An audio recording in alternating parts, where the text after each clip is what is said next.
point I want to share with you is build a targeted vocabulary. Focus on words which we use in medicine, patient communication, and real life situation.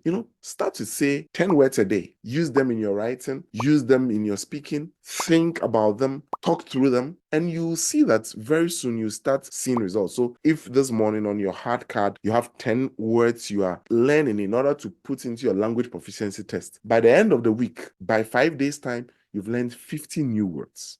Now, let's go deeper. What should you know about each major province and what they require? So let me take the big province of Ontario. So if you're looking at CPSO, they accept IELTS academic, they accept CELPIP, they accept OET, and they are very strict about exemptions so far as documentation is concerned. So as I've told you, Doc, like I tell all med cognito students, just go ahead and write that exam, even if you were trained in English. What about Alberta? The CPSA. They also accept the same test Ontario accepts, IELTS, CELPIP, OET, but make sure your tests align with the AIMG timeline so that you don't miss out on any of the timelines. What about British Columbia? They may waive language testing, but only if you are fully trained and practice in English. What about Saskatchewan? Saskatchewan usually may handle exemptions on a case-by-case basis. So the best thing is just write the exam. Quebec requires you to pass the OQLF French exam. There are no shortcuts about it. So if you can speak French as well, why not try Quebec? In fact,